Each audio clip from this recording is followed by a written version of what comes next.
This is The Inquiry. I'm Gregory Harms. Hi, friends. As you noticed, there's no trippy logo thing at the beginning. There's no bumper music. That is because this episode will be editless. Because my editor up and went to Japan. He'll be back. But, yeah. He went to Japan. And left me high and dry without an editor. What about my needs? What about me? Clearly that wasn't taken into account. We just up and left. So this episode and the next episode will probably be editless. We're just going to press record and see what happens. The next episode I think will be about Socrates. I'm thinking Socrates. This episode is about culture, a word with which we are all familiar. We can cite examples of culture. We use that word all the time. We use it. It's in our daily speech, I guess. We talk about culture and this culture and that culture and blah blah. But just because we can cite examples of culture doesn't mean we know what culture is at the technical level. And that is what I want to talk about today. What culture is at the technical level. What it precisely means. And then I think maybe we'll circle back once we got a tighter grip on what culture is. I'd like to circle back a little bit and revisit relativism in the context of culture. But first, let's talk about what culture is. All right. You've all been on Google Maps, right? You can zoom all the way out and see the world. You can zoom all the way in and see the street on which you live. Okay? And everything in between. So let's do that. Let's zoom mentally all the way out and look at the world. There it is. There's the world. Okay. If I say Japanese culture, everyone knows something about Japanese culture. 100% of you know something about Japanese culture. Maybe you don't know much about Japanese culture. Maybe you know a lot. My editor is about to learn a lot more about Japanese culture, about the architecture, the food. Maybe you know about traditional styles of dress. You know something about it. You've seen it in movies. You've seen images. You know something. Likewise, if I say Italian culture, again, you might not know much about Italy. Maybe you've been there. Maybe you know a lot about Italy. But everyone knows something about Italy. So you put those two side by side, and they're very different. Italy and Japan. They're very different. And why is that? Why are Italy and Japan so dramatically different? And they are different.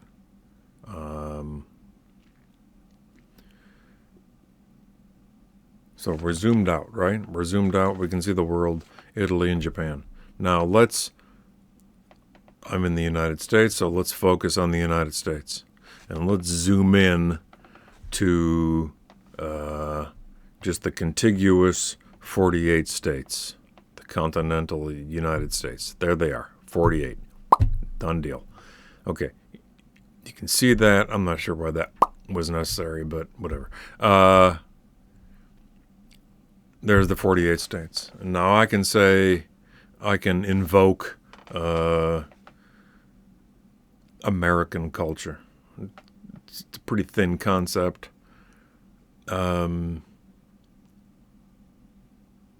It's real thin. But if I juxtapose it with, say, Russian culture or Chinese culture or something, you're like, okay, I think I know what American culture means. It's different. It's different than Russian culture, and it's different than Chinese culture. Uh, when I look at something else, when I contrast it with something else, then you start to see it. You're like, oh, okay, yeah, okay, American culture. Um, but if we look at the contiguous 48 states, something happens. The picture breaks up. It's like a stained glass window, maybe. There are different regions in the United States. There's like a deep south thing. There's an eastern seaboard thing. There's a west coast thing. There's a southwest thing. There's a midwest thing. So there is no longer, if I really consider the 48 contiguous states, that homogeneous, relatively smooth concept called American culture, it disappears. It gets replaced with this regionalized picture.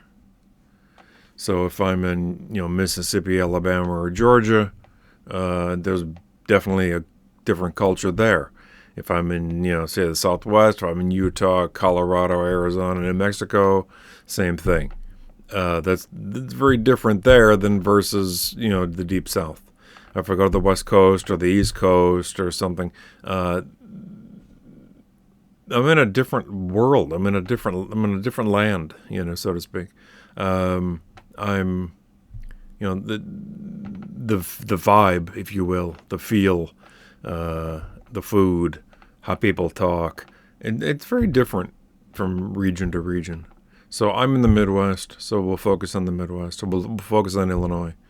So we zoom in a little further, and we'll look at the Midwest. Say the big chunk of the United States right in the north central area. Now I can say Minnesota culture or Ohio culture, and those are very different. Not dramatically different, but they're different. I shouldn't say very different, but they are different. If you've been to Minnesota and you've been to Ohio, they're different. They're not different like Italy and Japan, but they are different. So even if I look at the Midwest, that breaks up. Now, if I look at Illinois, I'm in Illinois right now. So if I look at Illinois is definitely a mixed bag. You've got the metropolis, you've got Chicago, you've got the surrounding Chicagoland suburbs, you got the outer area of suburbs still considered Chicagoland. You've got, and you get south of Route 6, and things get rural pretty quickly. And if you get far enough into southern Illinois, into Illinois, even central Illinois and southern Illinois, at one point it feels like you're in the South a little bit. Illinois it really depends on where you are, whether you're in south of Springfield, or whether you're south of Route 6, or whether you're, say, in Joliet or Naperville or Plainfield or wherever, or if you get into like the suburbs, like Oak Park or something like this, right just outside the city, and then you get into Chicago. And Illinois can be very different depending on where you are. So let's look at Chicago. I'm close to Chicago, close-ish to Chicago. So let's look at that. Let's look at Chicago. Now the same thing happens. You looked at Illinois, the picture breaks up. You look at Chicago, the picture breaks up. I could say Chicago culture. I could say that, and I could contrast it or compare it with say New York or Los Angeles, and then you're like, man, well, those are very different. Those very different cities, and Chicago is definitely a different city. So again, by virtue of contrasting it with something, you can definitely see the difference, and you can say, yeah, okay, there's a Chicago culture. So if I look at Chicago, there's a north-south thing, largely defined by baseball, I think. There's a northwest thing. Was a west loop thing. There's a northwest thing. There, you get into the barrios. You get into the neighborhoods I used to live in, and well, especially the second neighborhood. It's mostly Mexican and Puerto Rican families, blue collar, predominantly. But wherever you are in Chicago, I mean, that picture can really change. You got Polish pockets, you've got Korean pockets, you got Greek pockets, you got Italian pockets, you got Filipino pockets, you got Arab pockets. It depends on where you are, and Chicago can be quite diverse and quite different depending on where you are. And when you're in it, I'd like to add that when you're in Chicago, and wherever you are, I mean, when you're in Italy and whatever, if you're in it, it's hard to see it. It's hard to see the culture. It's hard to feel that difference, because when you're in the entity, be it a region or a state or a country or whatever, when you're in it, then you just see the differences from like north to south or wherever. If you're in Chicago, it depends on where you are, and you'll see very different cultures. I mean, you could go, 6 blocks, 10 blocks, and you're like it's like you're in a different city, It's a really different feel. The restaurants are very different. The food's different. People look different, and so on and so forth. So, yeah, when you're in the city, when you're in it, when you're in the entity, whatever that entity is, it's hard to see the like I said, the homogeneous and smooth thing that's called Chicago culture. When you're in Chicago, depending on where you are, you just see differences, neighborhood to neighborhood, place to place. So I don't know, wherever you live, let's zoom in to your street. Okay? Maybe you don't live in Chicago. Maybe, I don't know where you are. Let's zoom into your street, wherever your street is. Doesn't matter. Your house or your apartment and the family that lives next door to you, in the adjacent apartment, or in the next door, in the house next door. Those are two distinct cultures. Your family and the family next door. Now, we're going to go past where Google can go for now. We're going to go in your house. We're going to go right in your house. Have you ever noticed picking up something, a mannerism, a thing that is said by your brother, by your sister, by your mom, by your dad, whoever you live with? Have you ever noticed picking up something that they do or say? 100% of you have noticed this. And it doesn't even have to be a family member. It can be a friend, a good friend of yours, and you're like, oh my God, I'm doing that thing that my friend does, or I'm doing that thing that my brother does, or I'm doing that thing I'm saying that thing that my sister does, or whatever, 100% of you have noticed this. And sometimes you don't notice it. Sometimes it needs to be pointed out to you. And it needs to be pointed out to you like you have a friend that'll say, you and your dad both do that thing with your head when you talk. Or you and your dad or you and your mom, say the same thing. Or you and your brother, move your hands the same way. It could be anything. It could be the smallest insignificant thing. And it gets pointed out to you, and you have no idea what the hell they're talking about. But everyone else can see it like it's a blinking light. They're like, how do you not notice that? You and your mom using your hands the same way when you talk or something, gesticulating or whatever. Something, some tick, some idiosyncrasy, It gets pointed out to you, and everyone else is like, yeah, you guys do that. And you have no idea what they're even talking about because you're totally unaware of it. And that is a lot of your behavior. A lot of your behavior has to do with picking up stuff from other people, friends or relatives or whatever, people you're in the company of on a regular basis,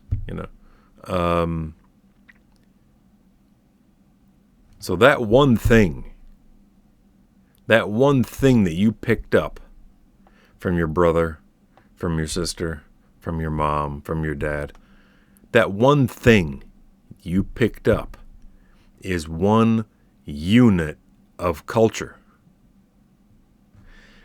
And one unit of culture is called a meme. Now, you probably know a meme to be a funny thing on the internet, an image with type set over it, and, they're typically humorous, That's what you understand to be a meme. But a meme comes from the Greek word mimesis, which means imitation. It was originally a biological concept, but that is a meme. Just now when I said meme comes from the Greek word mimesis, I thought of. See, this would be a good edit. This would be a fantastic edit. Alice Cooper in Wayne's World. You guys seen Wayne's World? That scene where where Wayne and Garth they're backstage visiting Alice Cooper, and they get into Alice Cooper gets into this like historical conversation. This starts like talking about the history of Milwaukee, and it was just so funny. And then he says, then one of his bandmates says, "Isn't Milwaukee an Indian term?" And he's like, and then Alice Cooper says, "Actually, Milwaukee is pronounced Milwaukee, and it's Algonquin for the good land." Fantastic. See, that'd be a great edit. Logan. It'd be a great edit. Right now, could cut to Alice Cooper saying the good land. That is high comedy as far as I'm concerned. Okay. I'm off topic. So, I just want to say that because it popped into my head. I just, if it pops into my head, I got to say it. I got to talk about it because, I'm an Aquarius, and that's what we do. We just... What the hell was that? Stuff pops into our head, and we just got to get it out, Can't keep it bottled up inside. Jesus, that was really loud. I'm sure it wasn't important. So that's a meme. And so if you multiply memes by a bazillion, you get Japanese culture. If you multiply them again by a bazillion, you get Italian culture.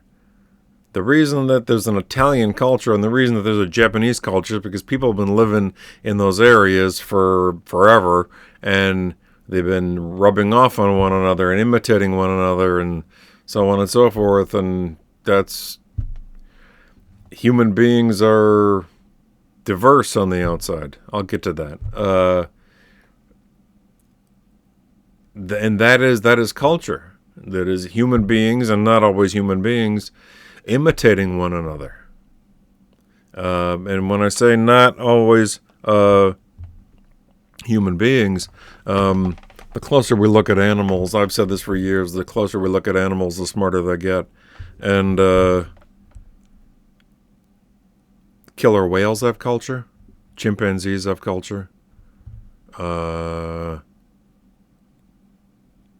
Dolphins have culture. Bumblebees have culture. 4,000 species of songbirds have culture. These animals exhibit cultural transmission. So one killer whale will do something another killer whale does, and then they have this shared thing that they do, which is extraordinary. Chimpanzees do it. There are two groups of chimp, and I should have looked this up before I did the podcast, but in Africa, on one side of Africa, I can't remember which one's which, the east and the west, one group of chimps uses a technique for breaking open nuts, and the other group of chimps doesn't, which I find extraordinary. Like, how did that not make its way across? Like, how did that not get transmitted? But it didn't. It hasn't. And so the one group of chimps uses this technique for breaking open nuts, and on the other side of Africa, the chimps don't use that technique. That's culture. That's lack of a cultural transmission right there. Yeah, we're seeing culture all over the animal kingdom. Animals imitating one another and sharing a cultural transmission from one animal to the other. And it's really, really interesting. If you look it up online, there's a ton of articles about animal culture. And 4,000 species of songbird. And bumblebees. I mean, the bumblebee brain is the size of a sesame seed. It's got, I can't remember how many neurons. Not many. It's like in the single-digit millions of neurons. It's a tiny brain, the size of a sesame seed, and yet the bumblebees there are instances of cultural transmission, which is just astounding. So you see it all over the animal kingdom, and you certainly see it with humans. Humans imitating other humans, and then you get Japanese culture, you get Chinese culture. And it happens very quickly. So I've had numerous conversations with students from foreign countries.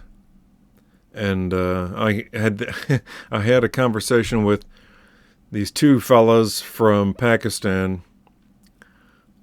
and they said, we only come here for school, and then we go right back to Pakistan. I can't remember where they're from in Pakistan, but they're like, we just come here for school, and then when the semester's end, when the term's ended, when the term's over, when the year's over, we go right back to Pakistan.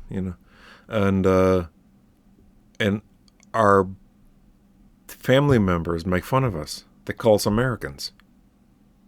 I'm like, well, it doesn't take long. It takes about 5 minutes, And it starts. I had one gal. She was Arab Palestinian, and she said, "I don't feel like an American." I said, "Why not?" She said, when I'm at home, we live as Arabs. We listen to Arab music. We eat Arab food. We go to the mosque. We observe Muslim holidays. We live as Arabs. We don't live as Americans. I said, where were you born? She said, here. I said, you've been in the United States for 20 years, and you don't feel like an American. She's like, no. I said, do you go back home to Palestine? She's like, yeah. I said, where are you from? She's like, Ramallah. I said, okay. So when you're walking around, when you're in Ramallah, do you have them fooled and they think you're a local? And her head just kind of drops. Her head drops. And she's like, no. My family members in Ramallah make fun of me. And they say I'm Americanized. Yeah. You know why they say that? Because you're Americanized. Do you honestly think that people in Ramallah see you and think, oh, she's from Ramallah? They don't. They can spot you across the street. I mean, I know this for a fact. You know, like American Palestinians going back to Palestine, and I've seen it with my own eyes. I've seen, the judgment. It's really funny. I've seen it in the Arab world. It's funny. You're not fooling anyone.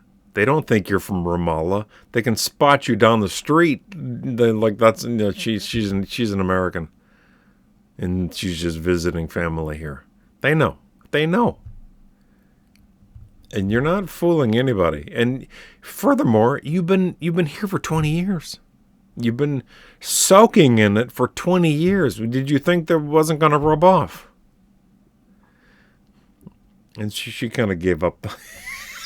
She kind of gave up the fight. Like, okay.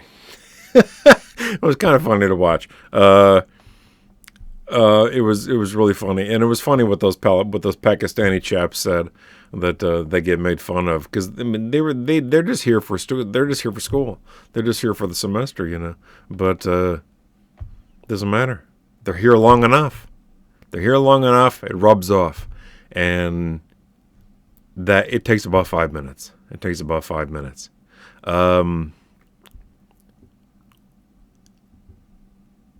That's how culture works. You're biologically programmed, if that's the word, to do that.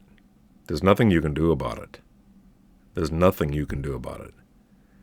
If you go to a foreign country and you spend some time there, it starts. Or a different culture or whatever. It starts. It takes about 5 minutes. And then it's off to the races. And then that culture starts rubbing off on you. And you on it, really. I mean, you can't forget that. You're rubbing off on it, too.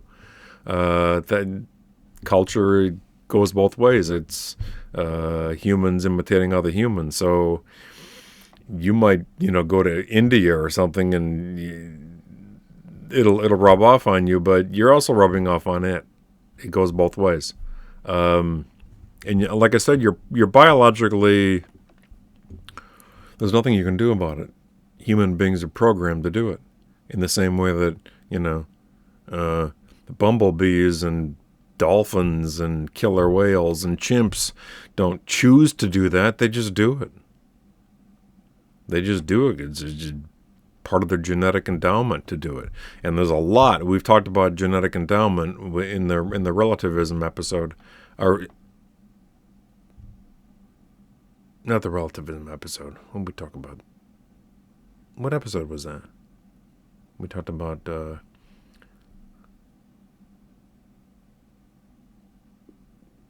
can't remember. I gotta look that up. Oh my God, that's terrible. But it's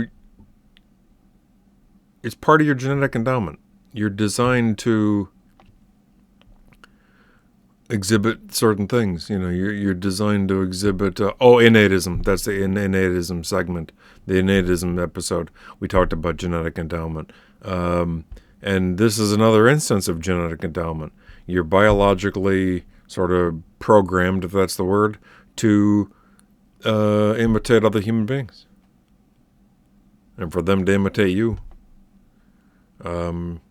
It's in your gene code. There's nothing you can do about it. And that's why this gal from Palestine, who's been here for 20 years, was under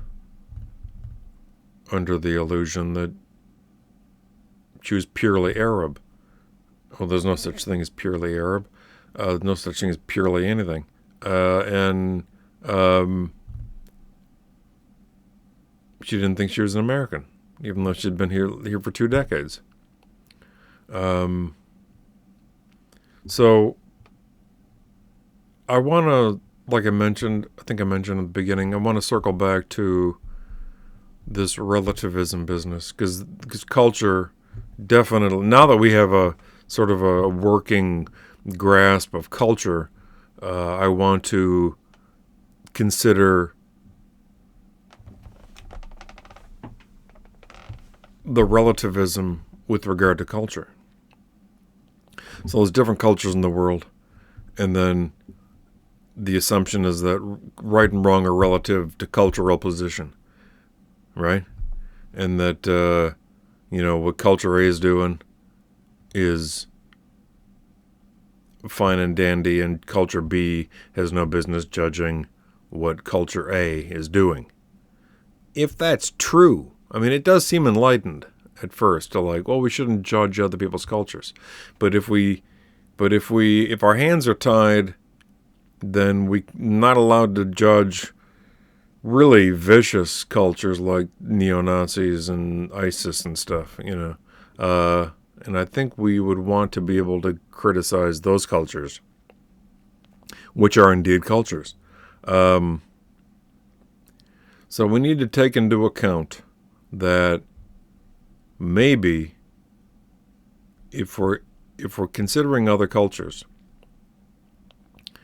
and the impulse is to just throw out objective morality and just say that and just hold the position that right and wrong are relative to culture, we have to assume that we have to take into account the possibility that maybe one culture is wrong, which is absolutely possible. One culture might be wrong. You don't get rid of...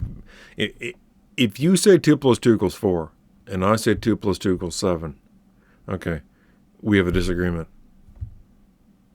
But I'm wrong. And we can go look at the math and find out where I went wrong and why I got to 7. We don't get rid of math. We don't get rid of math because we had an initial disagreement. I happen to be wrong.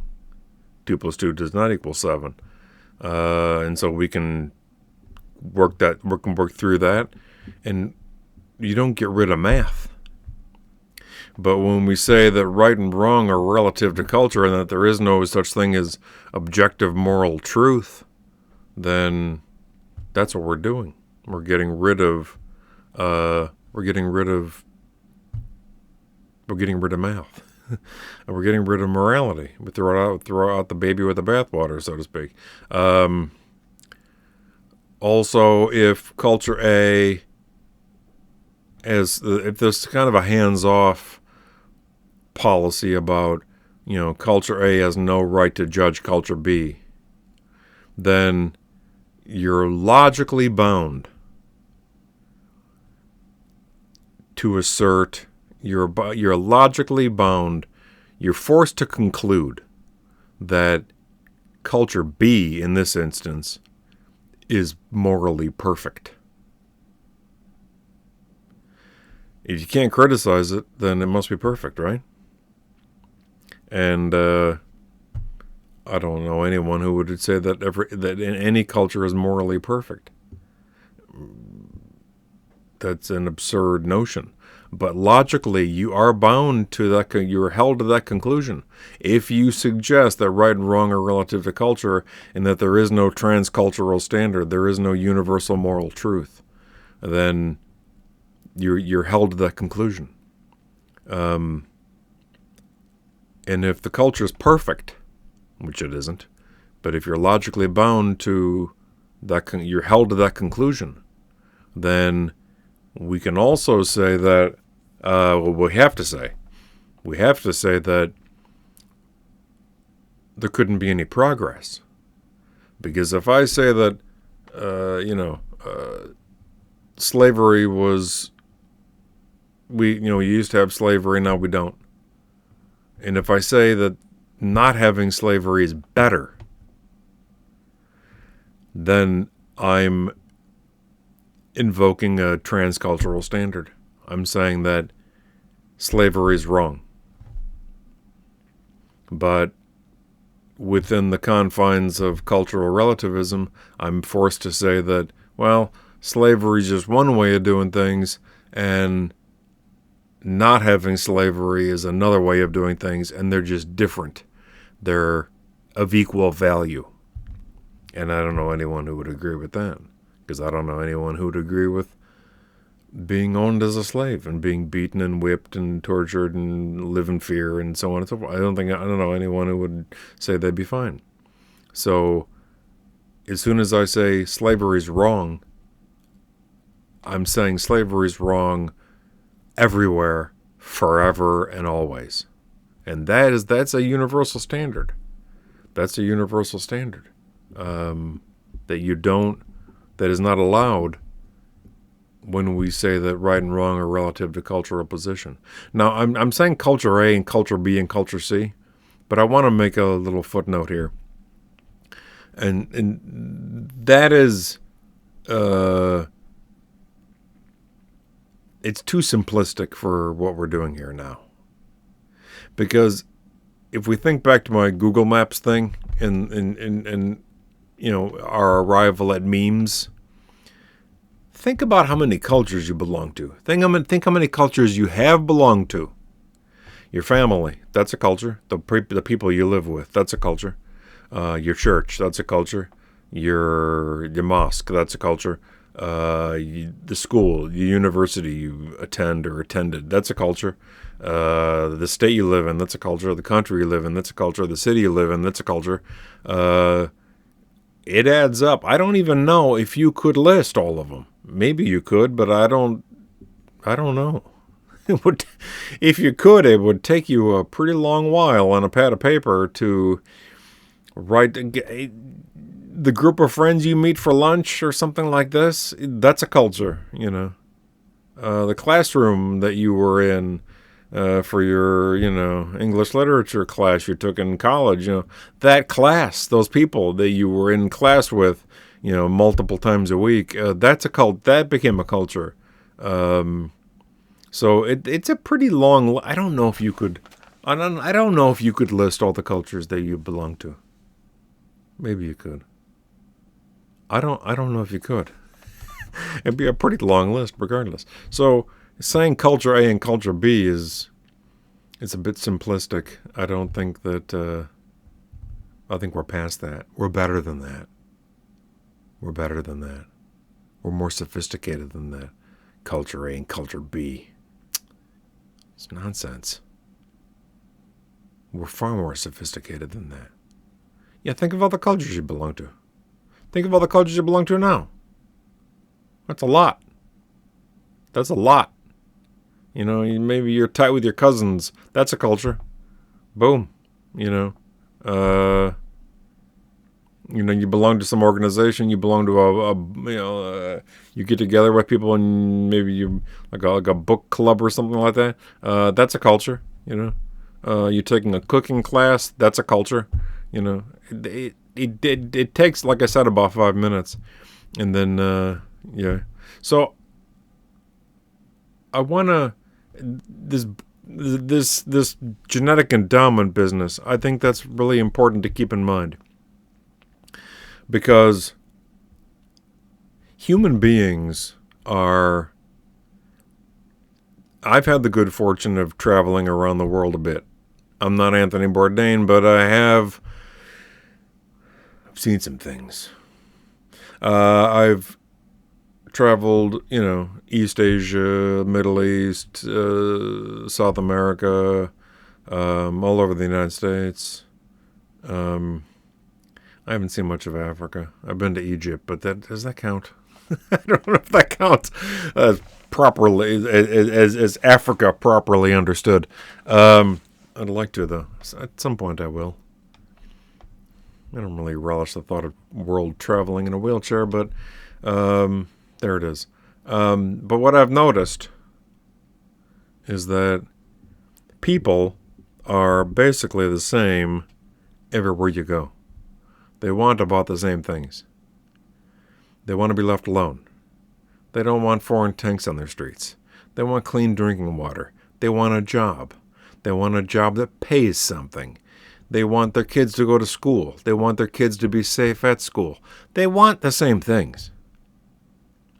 And furthermore, people around the world, regardless of culture, are decent, are law-abiding, make an effort to get along with their neighbors. Yeah, some neighbors are a pain in the ass, but I mean, for the most part, people try to get along with their neighbors. People hold the door open for one another, so on and so forth. I mean, yeah, some people are rude, yes, and some people act like jerks, yes. But if you travel around the world, the vast majority of people are decent and are hospitable, and if you fall down, they'll help pick you up. Yeah, they look different, place to place, country to country, culture to culture. They look different. They dress different. They, I keep looking I have a globe on my desk, and I keep looking at the globe now. That's why I keep looking over this. You see how I'm looking over this way? Because I'm looking at my globe. I got a really cool globe. It's the oceans are black, and it looks really good. And I keep glancing. I'm looking at Iran right now, and Saudi Arabia, and India, and Pakistan. Okay, I'll stop. People look differently, They listen to different kinds of music. They eat different kinds of food. They worship differently. They, whatever. They're richly diverse on the outside. But at the core, they're virtually indistinguishable. And human beings are like that. There are 8 billion human beings in the world, and they are virtually indistinguishable. I mean, if you saw a herd of, 50 zebras, can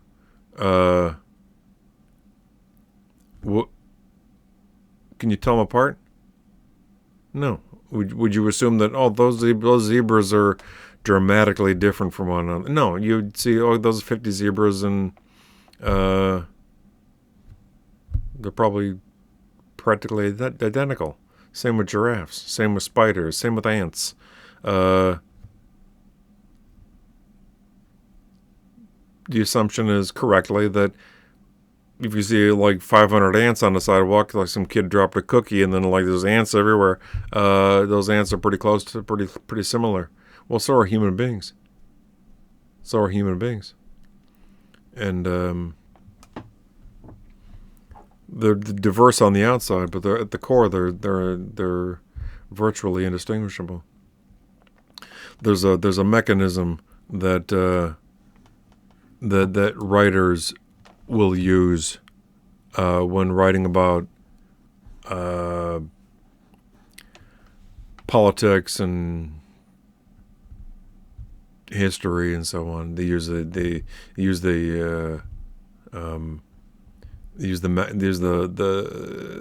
like a mechanism. They talk about an alien visitor.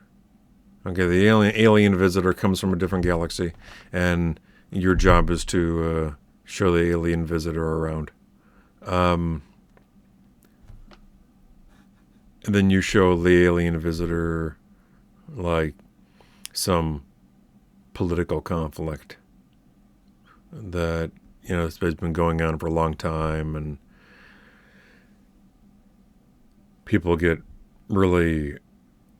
come unglued, and so on and so forth. So you explain to the alien, like, okay, this culture is this conflict has been going on for a long time, and people get angry, and people have a lot of opinions, and there's racism in there, and there's nationalism in there, and there's religion in there, and it's a what sandwich, and we can't make heads or tails of it, And the alien's like, what's the problem? Why do you humans have such a hard time with this conflict? That group needs to stop doing that. That group needs to stop doing that, and problem solved. Now, why does the alien see it so clearly? because the alien can filter out all that stuff. He can filter out religion, because they haven't done religion where he comes from for 10,000 years, and he's like, "You still doing that?"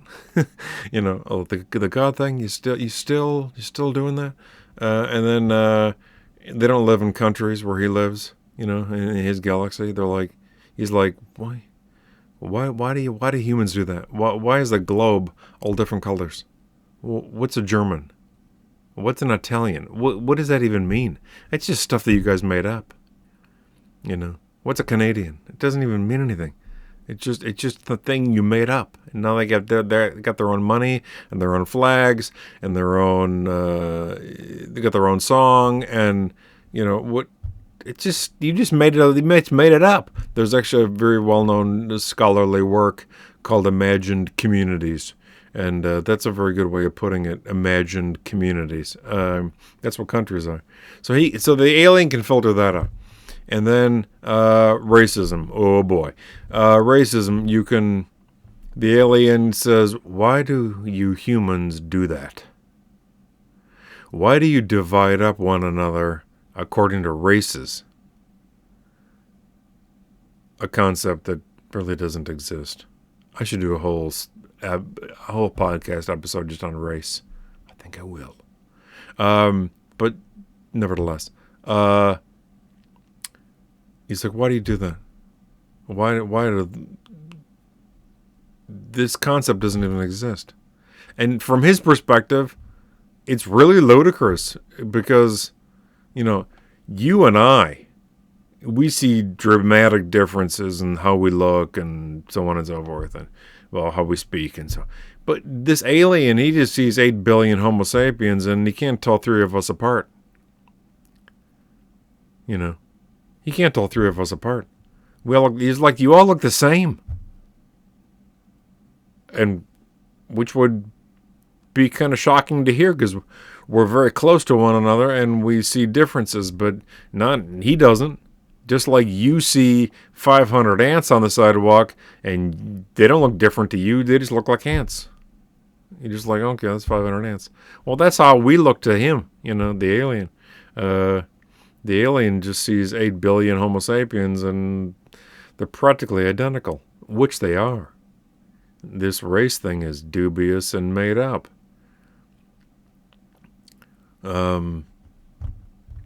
As I tell my students, I can make you an expert on race in one sentence. It was a documentary I saw quite a long time ago. I was probably a teenager, and I knew nothing. I mean, my head was empty. And so I was easily dazzled. And this anthropologist with bushy eyebrows just blew my mind in one sentence. And he said, "Yeah, I'm going to do a podcast. I'm going to do an episode on race. That'd be a good one. And in which case you'll hear this again." But you like my sweater? Pretty cool, huh? It was a Christmas gift. Yeah, I like that sweater. In one sentence, he blew my mind. He said, and here's the sentence: if you moved the entire population of Sweden to Kenya and left them there for 10,000 years, they'd turn black. Wow. What does that mean? Well, it means that human beings are susceptible to the environment they live in. And the people that live in Kenya look the way they do because they've been living there for forever. And the reason the people in Japan look the way they do, the people in Japan look the way they do, is because they've been living there for forever. And the reason the people in Saudi Arabia look the way they do is they've been living there for forever. And when you live forever in a particular area, that's how you look. That's race. It doesn't really exist. It's just this series of categories we came up with that are ridiculous. So, richly diverse on the outside, virtually indistinguishable on the inside. And not to sound hippie, but race is only skin deep. And there are some, genetic markers and so on, but go a little bit past the skin. But by and large, it's concocted. It's a series of concocted categories that have been used to very nefarious ends, and it's a nasty business, and it's a toxic ideology, and it's responsible for vast human suffering and human agony. We'd be better off looking at each other like ants. People in India, people in Saudi Arabia. I'm doing it again. I'm looking at the globe. I can't help it. The people are, I've been all over the Middle East, and I couldn't help but notice these are very decent people, hardworking, hospitable. It's a very nice culture, Arab culture. I'm kind of partial to Arab culture. But nevertheless, I mean, you see the same thing in China. You see the same thing in Colombia, in South America. You see it everywhere.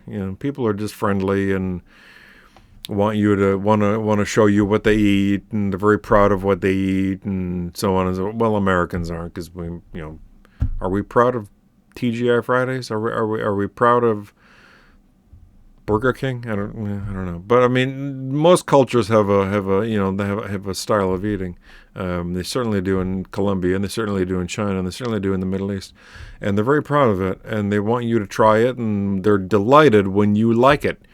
That's a very big deal, and that is sort of I would say that's almost a human universal, that cultures are proud of what they have to offer, and they're very happy to share it. And when you enjoy what they're sharing, they're over the moon. I think that's a better way to look at human beings than to say you're black or Latino but Latino is ridiculous. I'm going to do a podcast on that, just on these terms that I don't like, which are not very helpful, like Asian and Mediterranean.